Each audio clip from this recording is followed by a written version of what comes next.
попрощались или поздоровались? Не, мы же сначала поздоровались, потом попрощались, все нормально. Едем по Староколымскому тракту. Куропатки всякие бегают. А я просто в восторге от нашей природы, от всех этих пейзажей. Просто, блин,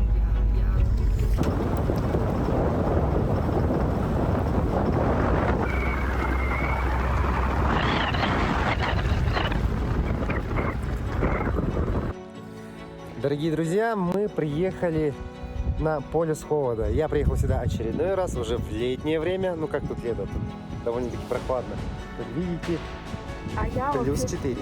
первый раз. Да, Ясмина здесь находится первый раз. Мы специально приехали с Ясминой посмотреть полюс холода в какое время. Так как Ясмина у нас все-таки гость из рубежа. Побывать на полюсе холода — это очень большое ощущение. Поэтому мы сейчас здесь и далее поедем на него. Ясмина, вот я тебе немножко просвещу, да? То есть мы сейчас находимся в Тамторе. Это село Оймяконского улуса, в котором Сергей Обручев, знаменитый географ, здесь в первый раз установил метеостанцию. Ну, вообще положил основу, да, метеостанции. И он расчетным методом зафиксировал здесь температуру минус 71,2. Температура эта была не инструментальным методом сделана, а именно рассчитана. То есть ртуть имеет свойство замерзать, когда она выходит за минус 30 с лишним там градусов, да? В то время были только ртутные эти... Термометр. Да, термометры. И вот он просто взял и рассчитал. И зафиксировалась температура 71,2. А на самом деле, когда уже метеостанция начала использовать спиртные термометры, было зафиксировано чуть меньше 60 градусов по Цельсию. Ну, как бы... Меньше 60? Ну, минус. Ага. Все понятно. Ну да, то есть вот я тоже в этом путаюсь всегда, больше, меньше. Но когда речь идет о температуре, обычно всегда говорят вроде как минус. Ну и, скажем так, никто не может сейчас оспорить расчеты Обручева, потому что в те года, возможно, это так оно и было. Прикольно. Спасибо тебе большое, это очень интересно. Ну а так, далее мы сейчас поедем непосредственно в село Оймякон. Кстати, в якутске правильно не Оймякон, а Оймякон. Оймякон. Да. Это Я уже все понятно.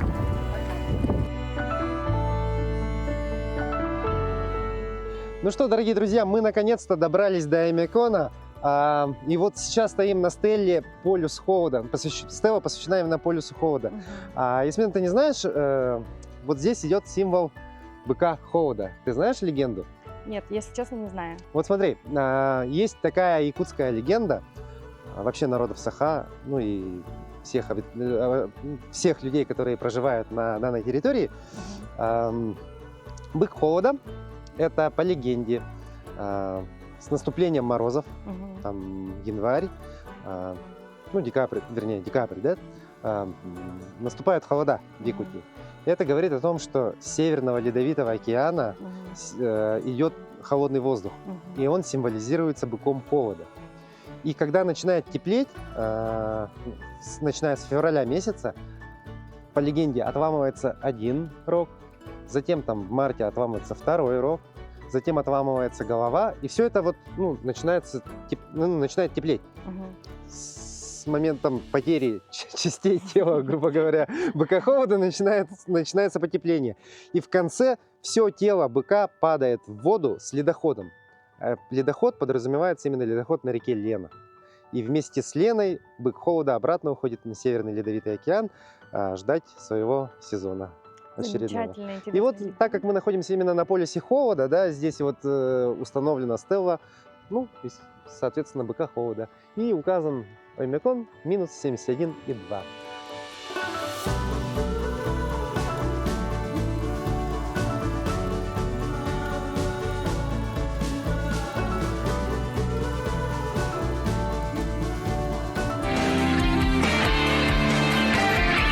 Испытано на себе.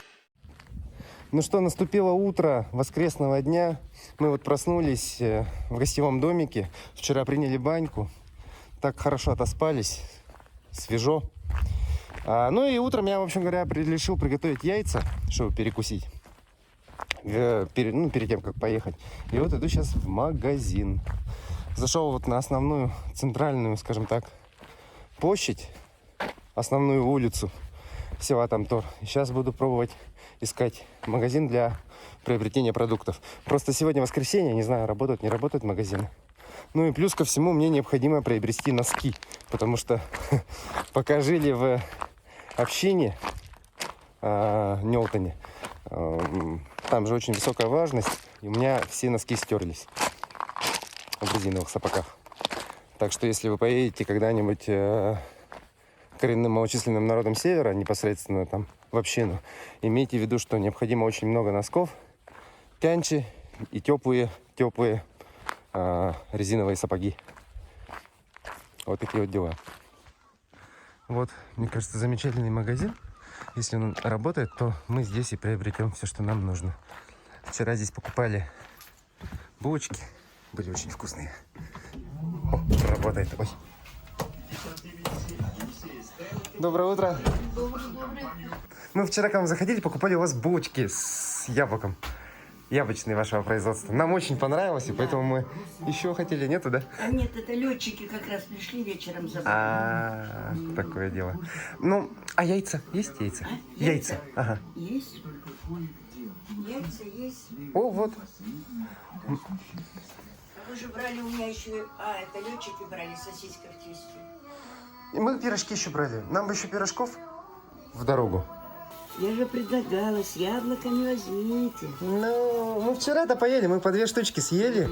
Еще вечером поели. Я думаю, ну все, завтра пойдем возьмем. Трое по 2 штуки. Да. Вчера покупали здесь очень вкусные пироги с яблоками. Это вы сами же готовите, да? Я сама Да. готовлю. Вот непосредственно домашнего производства. Хотели еще взять, они закончились.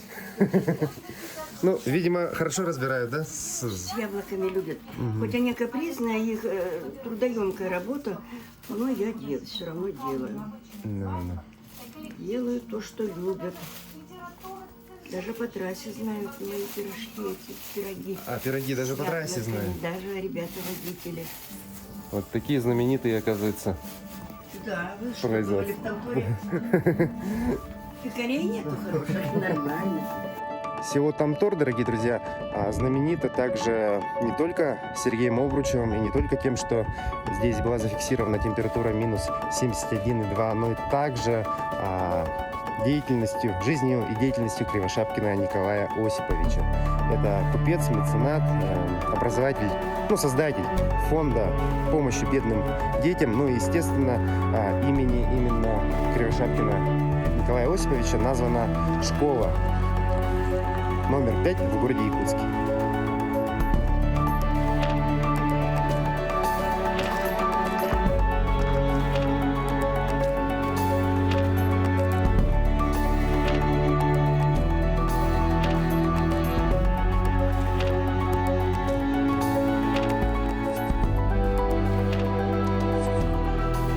Друзья, очень удивительный контраст.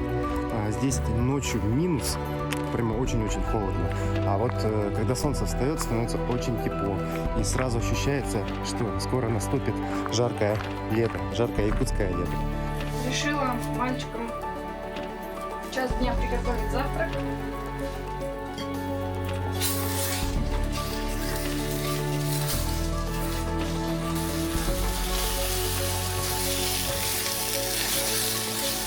Ясмина нам приготовила яичницу. Выглядит очень даже аппетитно. Испытано на себе. С утра пораньше начали только готовить, да? Сходил я вот в магазин, носки не нашел, но нашел зато яйца. Ясмина хотела приготовить яичницу по-своему, и нам вот хозяйка гостевого дома сказала: срочно езжайте в резиденцию Чисхана и пойдите посмотрите на ледовый зимний сад. Я не знаю, как его правильно назвать. На ледовую зимнюю сказку. И Мы вчера на самом деле туда пытались проехать, там, так как была суббота и день защиты детей, было все закрыто, а тут сегодня воскресенье, и специально для нас открыли эту резиденцию. Добрый день еще раз. Добрый день.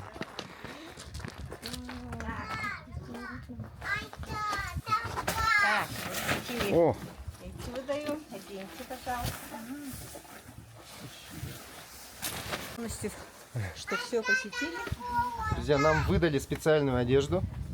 Мы будем сейчас заходить в минус 10. Минус 10 градусов, здесь есть специальная одежда, одеваемся и заходим. Так, добрый день. Вы находитесь в ледовой резиденции Тесхана, которая действует вот уже больше 20 лет. Находится на священной горе Эбяхая. И работает круглогодично, длина коридора 110 метров. Имеет 7 кармашков с разными предназначениями. Поэтому я вам сейчас расскажу, какие комнаты, какие предназначения имеют. И в основном туристов интересует натуральная, естественная красота природы. Это натуральные кристаллы.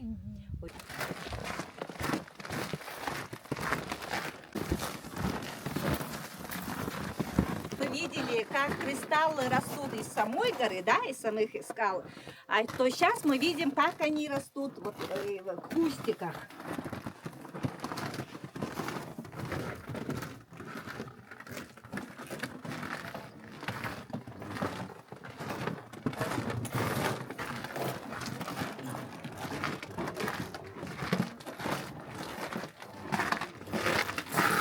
Ледовый бар.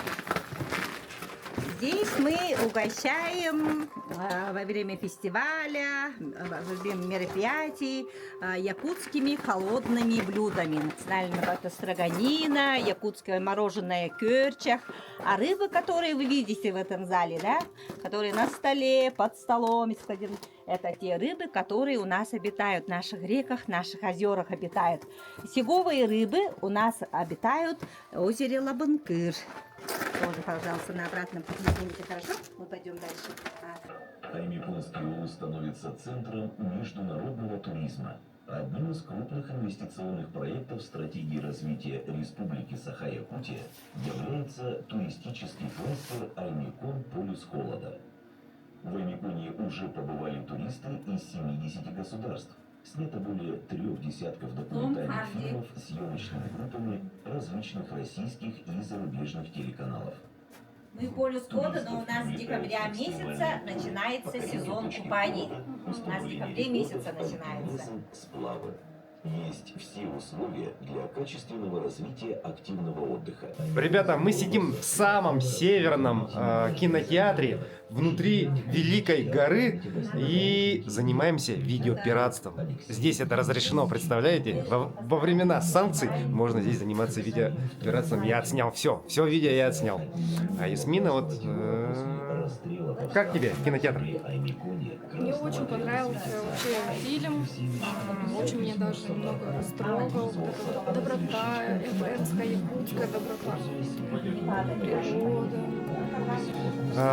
Ясмина у нас даже заплакала. Вот она посмотрела на это видео, и оно настолько эмоциональное, что прямо трогает за душу и сердце.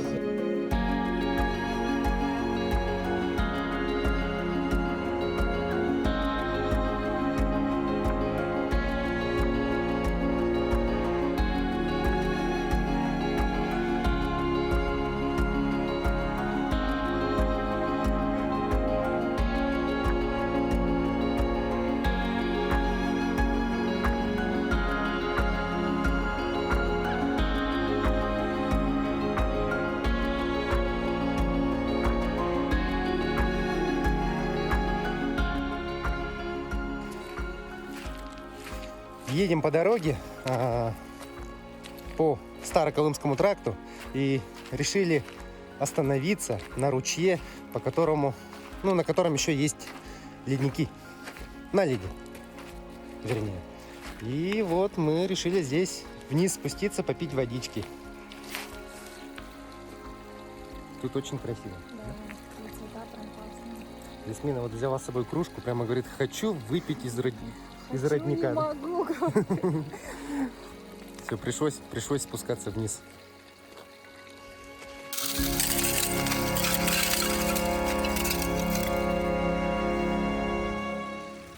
Ты хотела попить? Давай. Что ты сосульки Уже не грызешь? покушать я. Да, она уже тут кушает, да? Айскрим. Или как это правильно? Это же не мороженое, а сосулька, короче говоря. Чистый лед с колымской пылью. Айсикл.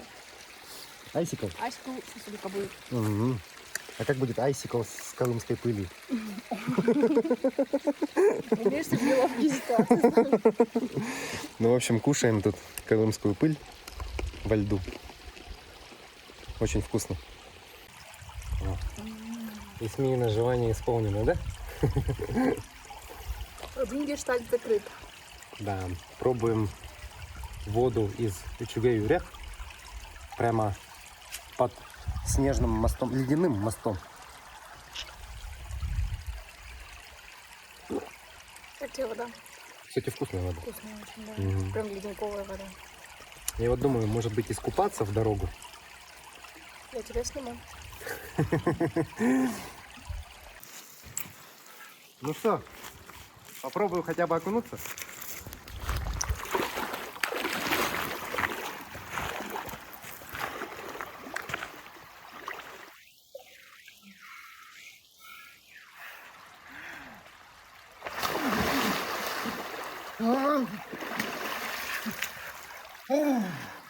Свежо, хорошо.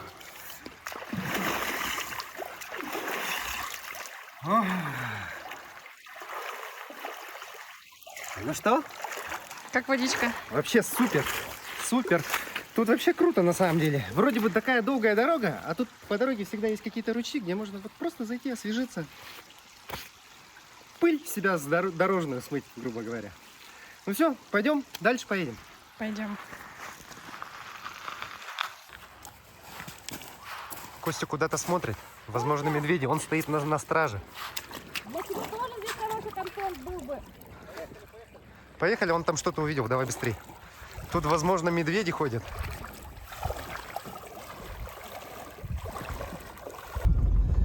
Друзья, на дороге случается разное. И вот, видимо, сломалась машина.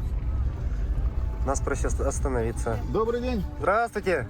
Может, подскажете, может, бензин закончится? А что-то с машиной, да? Да. Сейчас Не посмотрим. заводится? Сейчас посмотрим. Друзья, Староколымский тракт. Всякое случается на дороге. Ну, благо сегодня тепло, да? Но все равно люди попросили посмотреть машину. Пойдем посмотрим. А что случилось у вас с машиной, пока неизвестно, да? Может, бензин? Горит, Что-то лампа горит, не заводится. Лампа горит, Водитель идет в поселок, на базу Харату. Да. на базу. поселок Кирбас. Ага, на базу Харату. Ну тогда что терять время, поехали? Давайте попробуем подобрать. Ясмина уже подружилась с детьми местными, да? Давайте едем, человек пешком идет. Приключения на дороге. Ну как приключения? На самом деле не есть хорошо. Просто, по всей видимости, проблема с бензином. Ну, почему именно было мало бензина, неизвестно. Но по факту там лампочка горит. Костя у нас механик, посмотрел и сделал вывод, что все-таки, наверное, бензин. И мы сейчас едем на базу Харато попробовать там найти бензин. И по дороге мы подберем... Павел Михайлович. Он пошел за Павел бензином. Михайлович, да? Да, мы подберем водителя, Павел Михайлович, он идет пешком. Представляешь, вот там, где медведи ходят, он идет вот пешком. Нам надо немножко поторопиться, забрать его, мало ли. Сейчас посмотрим, если на базе там топливо найдем, то заправим, да привезем его.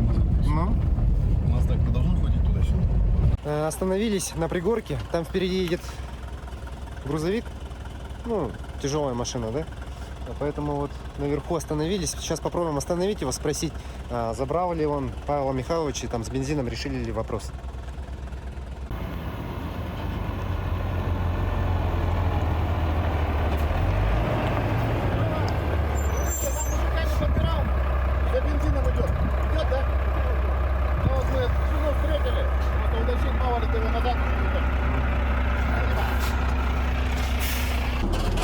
Друзья, да, нам сказали, что человек идет туда, на базу Харату. Она уже совсем близко. Ну, пойдем. Вернее, поедем.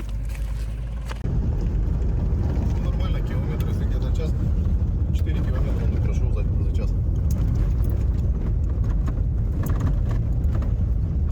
Должно быть до пересеченки. Он уже дошел до базы Харату. Здравствуйте! Здравствуйте! Павел Михайлович, да? Да. Так. У вас, походу, проблема с бензином? Да, наверное, да. Кончился, видно там этот. На спуске это глохнет, Ну, значит, мало, перекатывается. по-моему. Да. Ну, Потом лампа. прямо на мосту остановились же. Ага. Вытолкали вверх. Завелась. Поехали вот где-то с километра, поднялись опять на спуске. Кончился. Да, глухо. По-любому кончился. Потому что лампа горит. Показывает, что нет. Так, тогда что делаем? Надо пойти здесь спросить. Да, вот я вот. Есть, нету. Если что, канистра у нас есть.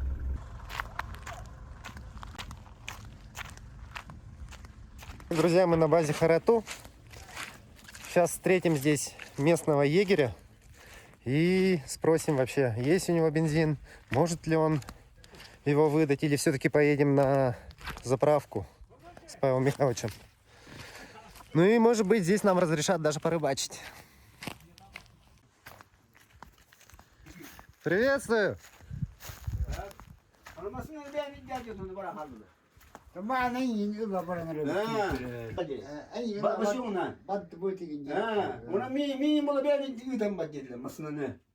По-якутски разговаривают,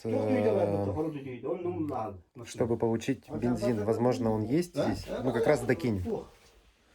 Ну, докинем Павла Михайловича до машины, если здесь найдем бензин. Вот сейчас идут переговоры. В общем говоря, на базе Харату нас приняли очень тепло. Сказали, рыбачьте сколько хотите. Ну, так как мы с телеканала. Ну и этот, Павел Михайлович, оказывается, одноклассник егеря. А я хочу в свою очередь сказать, что я очень была наслышана о северном менталитете, да, что вот нельзя там друг друга оставлять в беде и так далее. То есть, и вот я это испытала на себе, да, увидела собственными глазами, как это все происходит. Крутяк. Ну все, едем. Видимо, вопрос с бензином сейчас решится. Поедем сейчас увезем, зальем, посмотрим, как поедет машина дальше.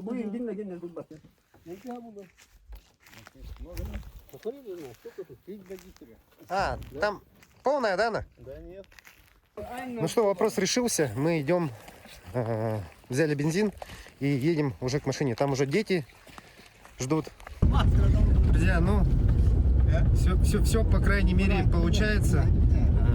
На базе Харату мы все-таки нашли бензин и едем сейчас обратно на трассу, да? Попробуем завести машину.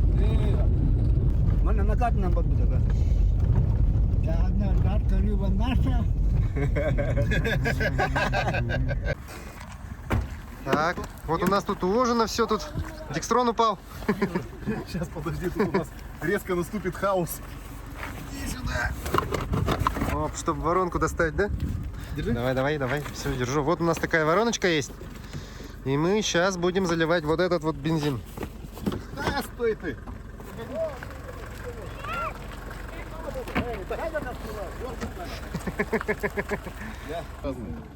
Контролька всегда работает, а это может сломано быть.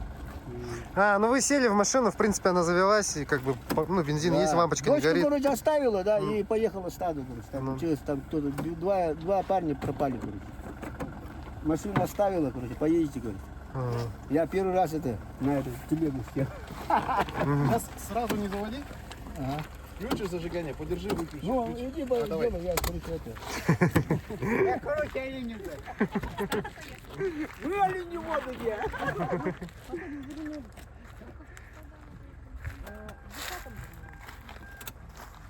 Ну чё, Кость?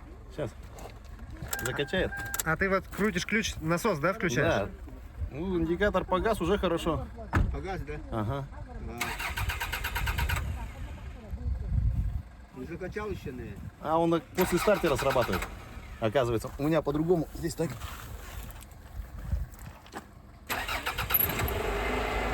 Все. Да, индикатор не работает, ага. Указатель уровня топлива нету. Ну, сломано. То есть подожди-ка, Кость, чё он, почему они сели? Потому что... Ну, уровень топлива не показывает. А где он должен быть вообще? Здесь должен быть. А, вот на этом табле должен был быть индикатор топлива, а он не И показывает. только контролька загорается, когда уже там 5 литров осталось, не меньше. Ну. Поэтому-то так вот произошло. Спокойно доеду. А вы ездили на рыбалку, да? Да, в пятницу. В пятницу поехали.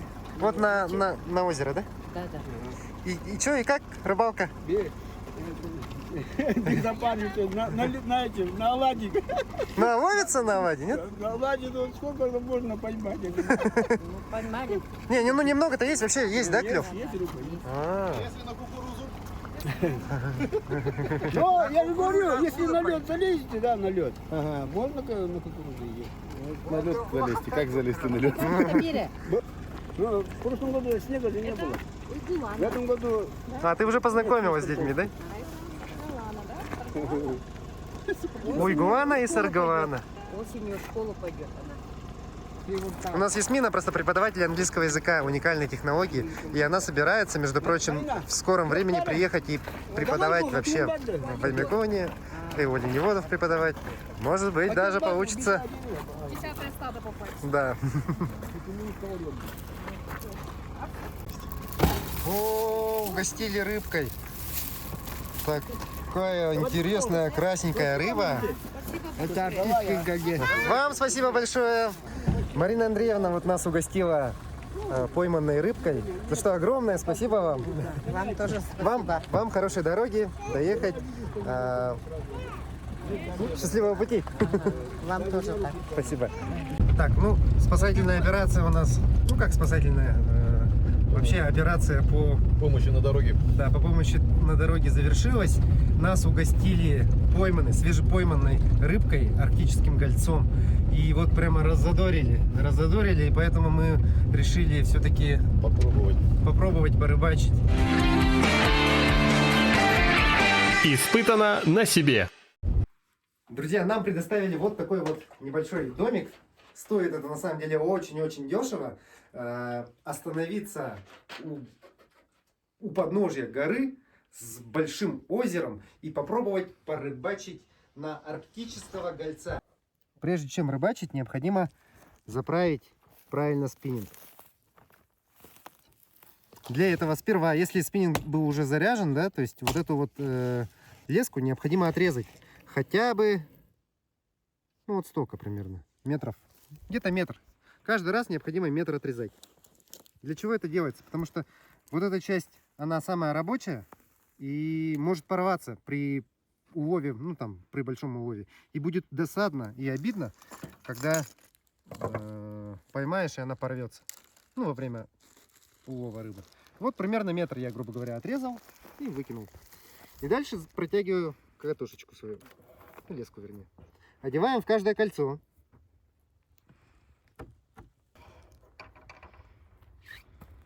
Так. Далее. Необходимо обязательно использовать поводок. Вот. Смотрите, вот такой вот короткий поводок. Длина поводка, в принципе, не имеет значения для ловли кольца. Можно и без него даже ловить. Но все-таки по классике я установлю этот поводочек. Берем вот этот вот карабинчик за его верхнюю часть, за вертляк. Продеваем сюда нашу леску. Это нитка, да? Нить. Плетенка. Вот так вот примерно вытягиваем. Делаем один поворот. Ну, делаем, то есть, круг, да? И здесь закручиваем хотя бы раза 3. И вот, грубо говоря, на 4-м повороте продеваем его сюда обратно. И затягиваем. Все. Затягиваем с этой стороны, с этой стороны. Ну и, в принципе, все. Далее выбираем блесну. Здесь, Костя, мы когда весной сюда приезжали, нам сказали, берите блесна просто огромные. Огромные и большие, чтобы... Здесь глубина 40 метров. Но мы, конечно, будем рыбачить поближе. Здесь у берега сразу провал где-то порядка 1,5 метров. И дальше идет 3, 4, 5, 6. Мы поймали гольца на 7 метрах. Поймали вот такого небольшого маленького гольца. И это было 7 метров. Ну, Будем пробовать. Давай я вот предлагаю взять, наверное, вот такую. Давай я классическую что-нибудь. Белую есть? На карабины есть с той стороны. Так, ну, Костя, ты сейчас подготовишь, да, уже? У тебя просто с карабином там какая-то проблемка, Я да? уронил. Ну, друзья, а я пошел уже. Костя, догонишь, да? Хорошо. Все, пойдем. Друзья, перед тем, как начать рыбалку, обязательно, когда вы приезжаете на новое место, вот, например, как я, да, приехал на озеро Харату, необходимо покормить озеро. И это, между прочим, рабочая схема. Не покормил — рыбы нет, покормил — рыба есть. Под словом «покормить» это называется отдать дань уважения духам местной природы. И вот мы ложим оладушки наши по солнечному кругу. Давай 7 положим. 4, 7. Как раз 7 оладушек. По солнечному кругу. Я даже сижу вот прямо напротив солнца. Огромное спасибо данной местности, дороге и вообще нашему туру. Пусть все так и будет хорошо. Необходимо вот знать, что арктический голец — это рыба донная. То есть не то чтобы донная, она на глубине. Она любит холод и находится всегда на глубине. Поэтому, когда закидываешь спиннинг, необходимо закинуть и чуть-чуть подождать, чтобы блесенка подтонула. А потом выдернуть рыбу, как будто бы вот со дна. Здесь всего 40 метров, как я уже говорил, да, глубина. Ну, вот поближе где-то в районе 8 метров будет. Ну, туда, куда мы закидываем, может быть, даже и 10.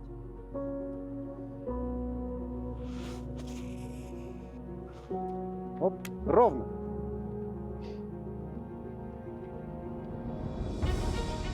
Проводочки можно делать разные. Можно подкрутить, остановить, еще раз подкрутить.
Костя растопил тут печку.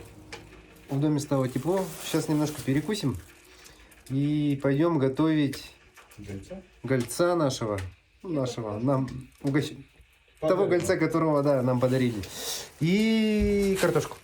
Хоть и еще прохладно, но все-таки это лето. И поэтому мы решили приготовить нашу еду на улице.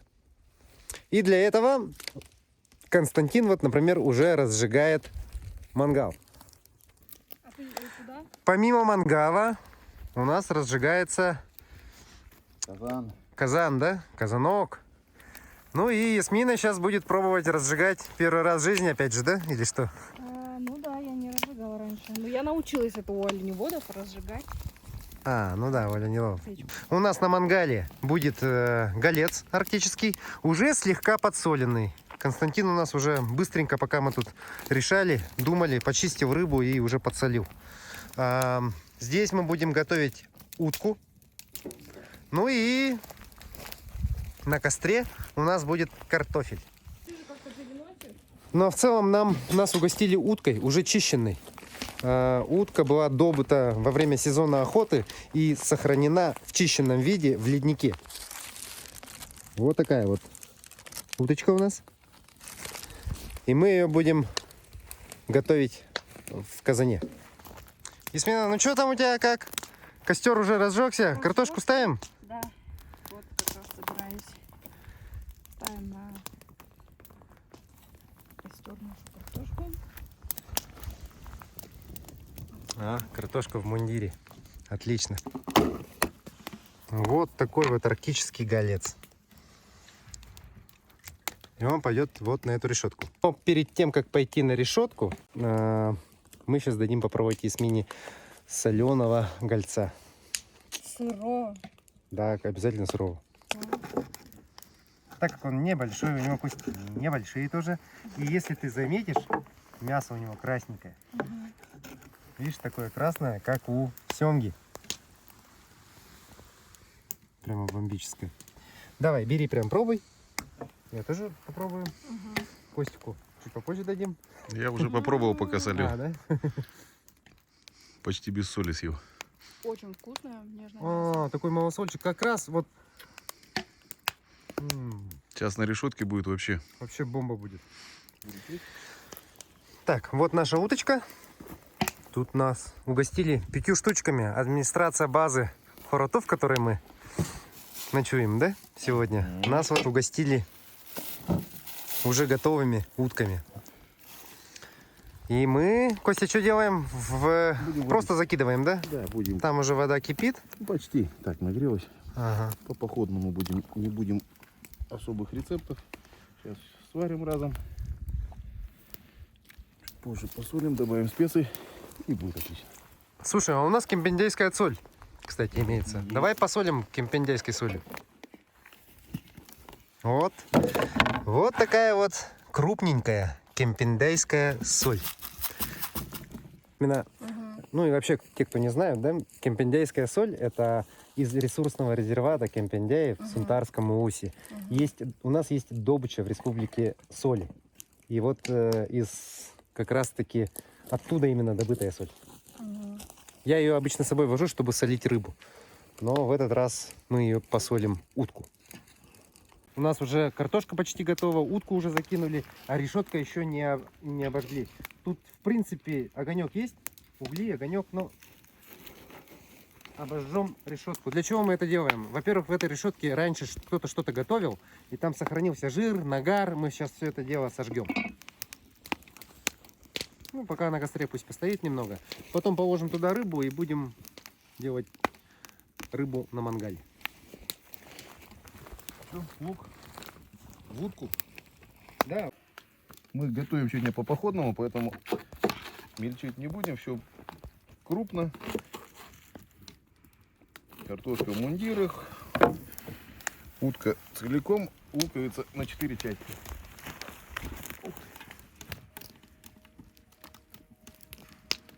Такой нежный, прямо разваливается даже. Оп. И этот положим небольшой. Небольшого мы положим вот сюда. И, кстати, небольшого можем даже в закрытом виде положить. Вот таким вот образом. Ну и дальше что мы делаем? Дальше мы ставим на мангал. Тут еще главное, чтобы не подгорела рыба, необходимо поворачивать чаще. Вот первый именно первая закладка, скажем так, она постоит буквально там минутку, потом поворачиваем. И уже будем поворачивать быстрее, там примерно каждые 30-40 секунд. И готовится рыба недолго, буквально 5-7 минут.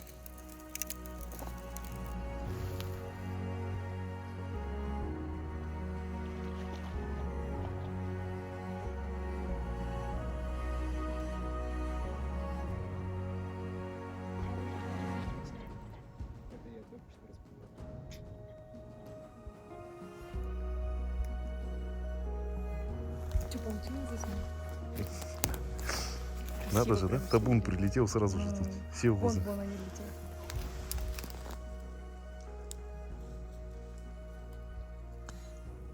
Так, ну вот мы положили рыбку на стол, раскрыли. Ясмина принесла уже ложечки, да? Эти тарелочки. Да.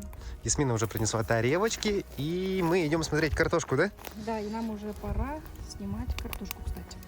Давай, снимай. О, да не жарко. Вот такая у нас картошечка на костре получилась. С мундиром. Смотрим наше... О, все парит. Ничего не видно. Ничего не видно, ага. Да.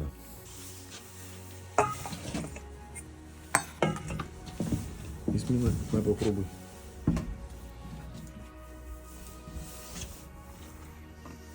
Как соль? Идеально. Готово. Всё.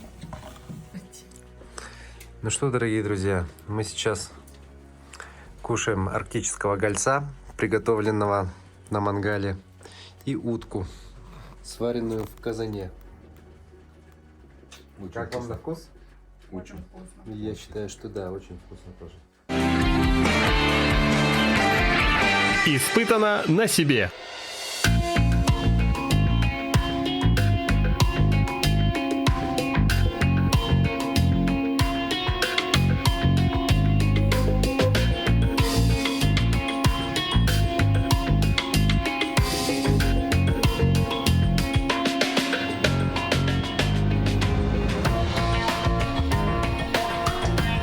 Так, ребята вот кидают спиннинг.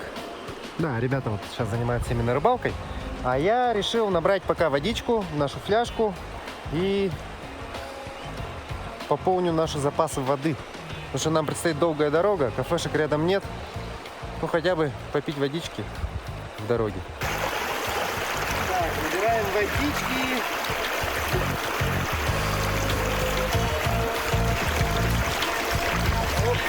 Вода холодная.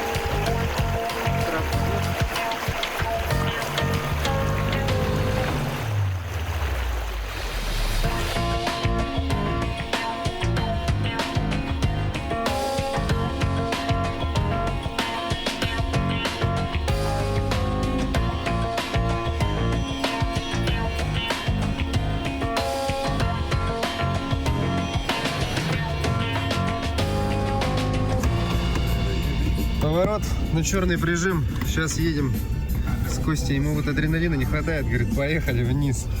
Покажу вам старую дорогу, как оно было раньше. Ух ты, как он вообще, он там прирос вообще, он почти как скала сам стал. Смотри, вот верхняя дорога и вот ниже уступ. Ага. Вот это старая дорога. Она узенькая. Под одну машину едет. Чуть-чуть шире. Костя вот провел нас за дорогу назад. Вот как раньше дорога была. А раньше как, Костя, дорога здесь проходила-то? А, то есть вот это вот и это и есть та дорога. За угол зайдем, там будет видно, как машины пошли. Я хожу, думаю, что за камни? Так это груз, это же цемент. Эта машина с цементом опрокинулась туда, в обрыв. Спускаемся вниз с черного прижима, ну вот самого именно, самого поворота, вниз на реку Никуня. Смотрим за тем, как была старая дорога, и, возможно, здесь есть даже транспортные средства, которые в свое время упали вниз с горы, из-за чего сейчас сделали новую дорогу. Сейчас будем смотреть.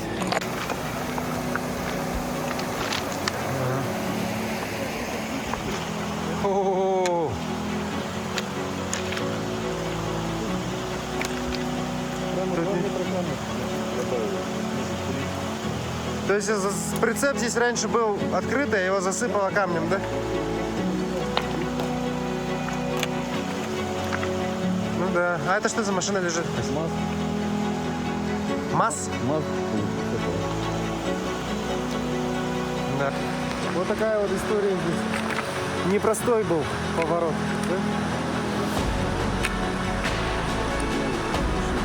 Ну да.